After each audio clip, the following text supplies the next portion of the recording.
ತಪ್ಪು.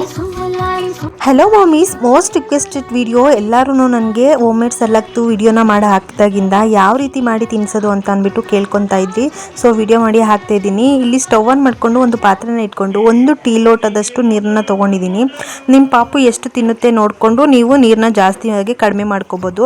ಅದಕ್ಕೆ ನಾನು 2 ಸ್ಪೂನ್ ಆಗೋಷ್ಟು ಹೋಮ್ ಮೇಡ್ ಸರ್ಲಾಕ್ ಪೌಡರ್ನ, ಮನೆಯಲ್ಲೇ ಮಾಡ್ಕೊಂಡಿರೋ ಸರ್ಲಾಕ್ ಪೌಡರ್ನ ಹಾಕ್ಬಿಟ್ಟು ಮಿಕ್ಸ್ ಮಾಡ್ಕೊತಿದ್ದೀನಿ. ಸ್ವಲ್ಪ ಸ್ವಲ್ಪ ನೀರನ್ನು ಹಾಕ್ಕೊಂಡು ಒಂದು ಚೂರು ಗಂಟು ಇಲ್ಲದೆ ಇರೋ ರೀತಿ ಇದನ್ನು ಮಿಕ್ಸ್ ಮಾಡ್ಕೋಬೇಕು.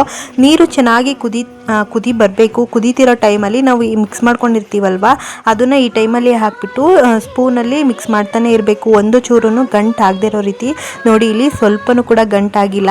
ಈ ರೀತಿ ಮಿಕ್ಸ್ ಮಾಡ್ತಾ ಇರಬೇಕು. ಹಾಗೆ ಸ್ವಲ್ಪ ನಾನು ಸಾಲ್ಟನ್ನು ಹಾಕ್ತಿದ್ದೀನಿ. ನಾನು ಡಾಕ್ಟರ್ನ ಕನ್ಸಲ್ಟ್ ಮಾಡಿ ನಾನು ಸಾಲ್ಟನ್ನು ಇವಾಗ ಮಗುಗೆ ಸೇರಿಸ್ತಾ ಇರೋದು. ಸ್ಟಾರ್ಟಿಂಗ್ ಎಲ್ಲ ನಾನು ತಿನ್ನಿಸ್ತಿದ್ದಾಗ ಸಾಲ್ಟ್ ಏನೂ ಹಾಕ್ತಾ ಇರಲಿಲ್ಲ. ನೋಡಿ, ಇಲ್ಲಿ ಕನ್ಸಿಸ್ಟೆನ್ಸಿ ಗಟ್ಟಿ ಆಗ್ತಾ ಇದೆ. ನನಗೆ ಈ ಪರ್ಫೆಕ್ಟ್ ಕರೆಕ್ಟಾಗಿದೆ ಈ ಕನ್ಸಿಸ್ಟೆನ್ಸಿ.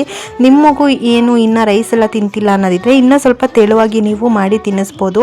ಇದನ್ನು ನಾನು ಒಂದು ಪ್ಲೇಟ್ಗೆ ಸರ್ವ್ ಮಾಡಿಬಿಟ್ಟು ಮೇಲ್ಗಡೆ ಸ್ವಲ್ಪ ತುಪ್ಪನ ಹಾಕ್ಬಿಟ್ಟು ಸ್ವಲ್ಪ ಬೆಚ್ಚಗಿದಾಗಲೇ ಮಕ್ಕಳಿಗೆ ತಿನ್ನಿಸ್ಬೇಕು. ತುಂಬ ಹಾರೋದ್ಮೇಲೆಲ್ಲ ತಿನ್ಸಕ್ಕೆ ಹೋಗಬೇಡಿ. ಆ್ಯಂಡ್ ಬೇಬಿದು ವೆಯ್ಟ್ಗೇನು ಕೂಡ ಚೆನ್ನಾಗಾಗುತ್ತೆ. ಹಾಗೆ ಬೇಬಿನೂ ಹ್ಯಾಪಿಯಾಗಿರುತ್ತೆ, ಮೋಷನ್ನು ಆರಾಮಾಗಿ ಪಾಸ್ ಮಾಡುತ್ತೆ. ಆ್ಯಂಡ್ ತುಂಬಾ ಹೆಲ್ದಿ. ನಾನಂತೂ ಇಲ್ಲಿವರೆಗೂ ಒಂದ್ಸಲನೂ ಔಟ್ಸೈಡಿಂದ ತರಿಸಿ ತಿನ್ನಿಸೇ ಇಲ್ಲ, ಮನೆಯಲ್ಲೇ ಮಾಡಿಕೊಂಡು ತಿನ್ನಿಸಿರೋದು. ತುಂಬಾ ಯೂಸ್ಫುಲ್ ಆಗಿದೆ ನನಗೆ. ವಿಡಿಯೋ ಇಷ್ಟ ಆದರೆ ಲೈಕ್ ಮಾಡಿ, ಹಾಗೆ ನನ್ನ ಅಕೌಂಟ್ನ ಫಾಲೋ ಮಾಡಿ. Thank you all.